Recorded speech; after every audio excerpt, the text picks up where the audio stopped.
কুরবানিতে মাকে দেখতাম দুই ধরনের গোস্ত রান্না করতো, একটা ছিল সাদা গোস্ত, একটা ছিল নরমাল যেটা লাল গোস্ত। এবং কুরবানিদের বাকি পাওয়া মাংসগুলোকে জাল করে রাখা হতো এবং এগুলোকে জাল করে করেই খেতে হতো, কারণ তখন সবার ঘরে ঘরে ফ্রিজ ছিল, তার মধ্যে প্রচুর পরিমাণে তখন গোস্ত পাওয়া যেত, কারণ তখন মানুষ খুব কম ছিল, আমাদের তখন অনেক অনেক। আমার সবচেয়ে বেশি ফেভারিট ছিল মায়ের হাতের সাদা মাংসটা, এবং এই মাংসটা এত বেশি মজা ছিল। বর্তমানে এই সাদা মাংসটাই অনেক বেশি ভাইরাল, অনেকেই দেখছি এভাবে দুধ দিয়ে মাংস রান্না করে করে ভাইরাল হয়ে যাচ্ছে ভিডিওগুলো। আর আমি ভাবছি আহারে, ছোটবেলা আমার মা আমাকে এই ধরনের খাবার কত খাওয়াইছে, অথচ আমি এগুলো কখনোই ট্রাই করি নাই। তো আজকে হচ্ছে আমি সেই সাদা মাংসটা রান্নাটার জন্য হাড্ডি চর্বি বলা একদম সলিড মাংসগুলো লাগবে, যেগুলো একদম ফ্রেশ ছিল, এবং তার সাথে লাগবে অনেকগুলো পেঁয়াজ এবং আদা রসুন। একদম সিম্পল ভাবে পেঁয়াজ, আদা রসুন, ধনিয়া ফাঁকি, জিরা ফাঁকি এবং কাঁচামরিচ দিয়ে সাথে লবণ পরিমাণ মতো দিয়ে আমি হাতে মেখে বসিয়ে দিয়েছি। কিছুটা তেল দিয়েছিলাম। আমার আম্মু সবসময় এতে বাদাম বাটা দিত, 3 ধরনের বাদাম দিয়েছি, কাঠবাদাম, পেস্তা বাদাম, কাজু বাদাম এবং সাথে কিছু কিচমিচ, এগুলোকে আমি একদম ব্লেন্ডার করে ফেলবো।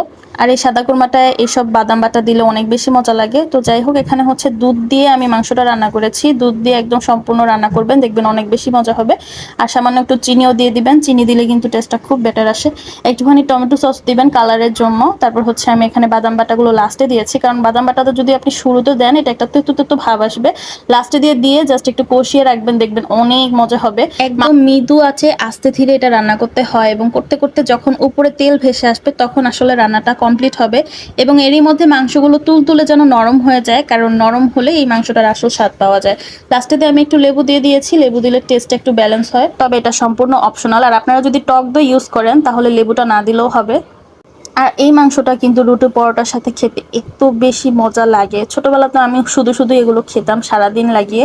অনেক বাচ্চারা হচ্ছে লাল মাংস, ঝাল মাংস খেতে পারে না, তো আমি হচ্ছে জন্য বেশি বেশি এই মাংসটা খেতাম, আর অনেক বেশি প্রশংসা করতো সবাই বাসার। তাছাড়া গরুর মাংসের সবচেয়ে বেস্ট পার্ট হচ্ছে এটা যত বেশি জাল করবেন তত বেশি মজা হবে। বেশি করে রান্না করা হতো, জাল দিতে দিতে এক পর্যায়ে কিন্তু অনেক বেশি মজা লাগতো। অ্যাজ ইউজুয়াল এখানে আমি কিছু কাঁচামরিচ লাস্টেও দিয়ে দিয়েছি, যাতে করে একটা ভালো ফ্লেভার আসে, আর সামান্য ঘি দিয়ে দিয়েছি, এতে করে কিন্তু পুরো একটা বিয়ে বাড়ির সাদা মাংসের একটা ফিল আসবে, এবং এটা খেতে অসম্ভব মজা হয়।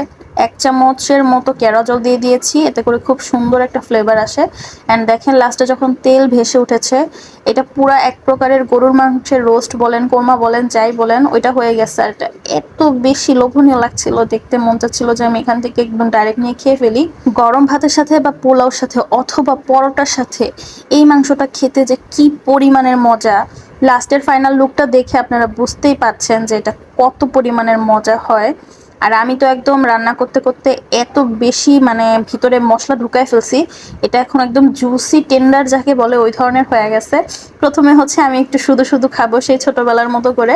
ছোটবেলা একটা পার্টি নিয়ে মার কাছে যেতাম, মা আমাকে একটু রোসা সহ দাও, তারপর হচ্ছে বসে বসে শুধু শুধুই খেতাম ঠান্ডা হওয়ার আগেই।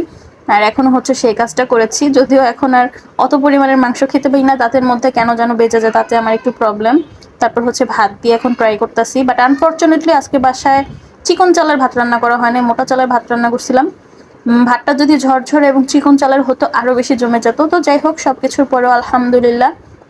আমার এই রেসিপিটা কেমন লাগলো আপনারা সবাই অবশ্যই কমেন্ট করে জানাবেন। অনেকদিন পরে একটা বড় ভিডিও শেয়ার করেছি, আশা করছি সবাই পাশে থাকবে এবং আমিও সবার পাশে থাকবো ইনশাল্লাহ, এবং একে অন্যের পাশে থেকে এভাবে এগিয়ে যাবো। তোমরা যারা যারা আমার রেগুলার পোস্ট মিস করো আমি জানি, তোমরা অনেকে আমাকে অনেক ভালোবাসো, আমিও কিন্তু তোমাদেরকে অনেক মিস করি, অনেক ভালোবাসি। দেখে বিদায় নিচ্ছি, বাই বাই।